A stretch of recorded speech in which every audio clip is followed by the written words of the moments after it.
Camboisure. Il y a dans l'alcool une dimension qui peut parfois s'apparenter à la quantité du volume absorbé.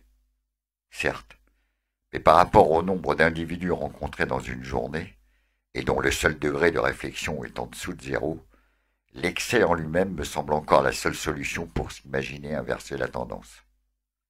Après, on peut bien essayer de passer des coups de fil pour sortir du cercle perfide de la solitude qui en résulte, mais à qui?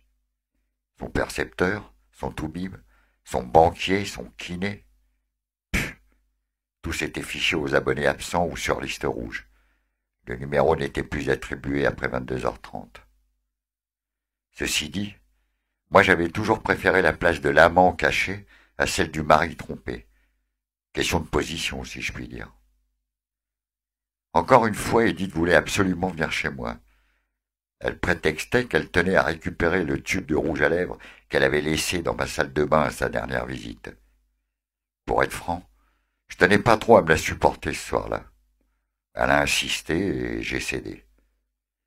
Donc elle s'est pointée vers 19h. J'étais occupé dans le garage à régler les culbuteurs du V6 de mon moteur Triumph, un modèle de 1969, un petit bijou de mécanique. Quand je l'ai entendu se pointer dans mon dos, je me suis retourné les mains pleines de cambouis.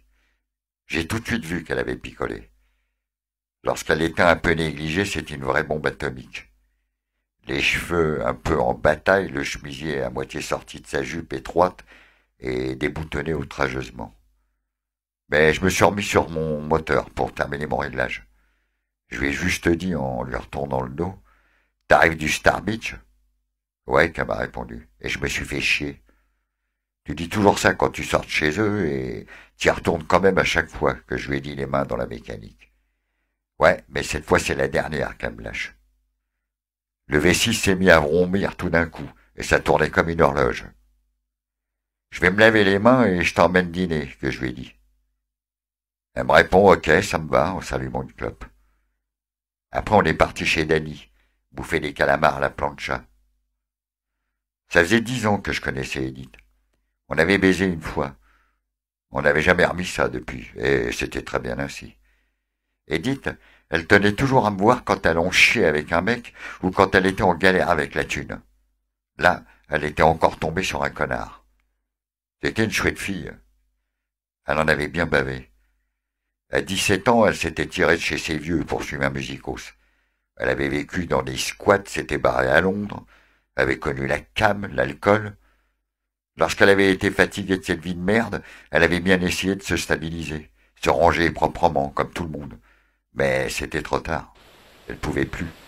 Elle savait pas comment on faisait pour vivre comme ça. Elle l'avait jamais fait. On est rentré par la plage. Elle a enlevé ses talons pour marcher sur le sable, en me tenant le bras. Elle avait bien picolé. Mais elle tenait bien la charge. Ça, elle connaissait. La nuit était toute étoilée, et la lune pleine, lumineuse comme un gros lampion, éclairait toute la lagune. Edith m'a demandé pourquoi est-ce qu'on n'avait jamais rebaisé ensemble. Tu vas pas remettre ça, que je lui ai dit, on en a parlé 50 fois. Oui, mais on n'a jamais compris pourquoi. Même après avoir parlé de ça 50 fois, elle m'a dit, en s'enfonçant dans le sable. Bah, peut-être parce qu'il n'y a rien à comprendre, j'ai dit. T'es chiant, elle m'a répondu. Ben tu vois, ça peut être un début de raison à ta question que je lui fais. Elle a soufflé, puis elle a souri. Elle m'a dit, t'es con. On a rigolé. On a rigolé. Et on a continué de marcher jusqu'au bout de la plage. On a tourné vers le petit sentier bordé de pins à lep, et une fois arrivé devant la maison, on est rentré se coucher.